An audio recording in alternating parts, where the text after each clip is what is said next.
बिस्मिल्लाहिर्रहमानिर्रहीम। अस्सलाम वालेकुम। बहार रमज़ान के साथ मैं हूं आपका अपना होस्ट नोमान यूसुफ। सामने मोहतरम, आज के सेगमेंट में भी हमें ज्वाइन किया है कारी इशफाक साहब ने। कारी साहब, आपको पता है कि ईद उल फितर जो है आ रही है। अल्लाह रब्बुल इज़्ज़त ने ईद उल फितर में आने से पहले, ईदगाह में आने से पहले फितराने का भी जिक्र किया है। बिल्कुल। फितराना क्या होता है ये भी बताएं, और ये किन लोगों को दिया जाता है, इस्लाम के बारे में कुरान और हदीस की रोशनी में आप क्या कहेंगे? बिस्मिल्लाहिर्रहमानिर्रहीम। बहुत शुक्रिया नोमान भाई। फितराना बुनियादी तौर पर ये समझने की चीज़ ये है कि अल्लाह रब्बुल इज़्ज़त ने हमें बहुत मुबारक और मुहतरम महीना दिया, बेशक, बड़ी अज़मत और शान वाला, सुभान। और उसमें कई किस्म की इबादत का वो मजमुआ था, जिसमें तरावी थी, कुरान करीम की तिलावत थी, दिन का रोज़ा था, ज़िक्र अस्कार थे, ज़कात अदा करना था। तो इन सारी चीज़ों के अंदर ये बड़े उम्दा काम थे।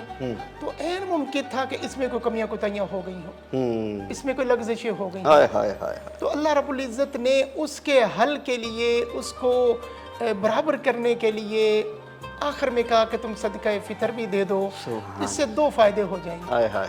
एक तो ये फ़ायदा हो गया, आपके रोज़े नमाजें जो कमियां थी अल्लाह उनको पूरा कर देगा, और इसी के साथ साथ एक दूसरा फ़ायदा भी है कि वो लोग जो ईद की खुशियों में अपनी तरफ से खर्च करके शामिल नहीं हो सकते थे इस बड़े इस्लामी इवेंट के अंदर भी, उनका भी भला कर दिया। अब आपको सदका फ़ितर देना है, उसकी मिकदार क्या है? सदका फ़ितर की मिकदार दो तीन चीज़ों के साथ दी जा सकती है। अगर तो गंदम के साथ दी जाए तो फिर एहतियाती कौल के मुताबिक 2 किलो 2 किलो गंदम, 2 किलो गंदम या उसकी कीमत। लेकिन अगर कोई खजूर या किशमिश के जरिए देना चाहे तो वो फिर 3.5 किलो हो। 3.5 किलो खजूर या किशमिश, या किशमिश, ठीक है। लेकिन अगर गंदम हो तो फिर 2 किलो ही है, 2.25 सेर, यानी 2 किलो गंदम या उसकी कीमत वो देना होगी।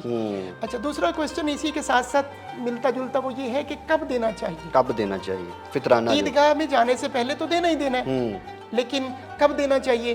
तो ये इसकी कोई तहदीद नहीं है। ठीक है। आप चाहें तो शुरू में ही दे सकते हैं, रमज़ान मुबारक के स्टार्ट होते ही दे दें, ताकि जो लोग रोज़ा रखना चाहते हैं, ज़रूरतमंद हैं, ज़कात के साथ साथ ये भी फ़र्ज़ अदा कर दिया जाए, और वो अपने अच्छे से, या आप निसफ़ रमज़ान के बाद दे दें ताकि वो ईद में उसको शामिल कर लिया जाए।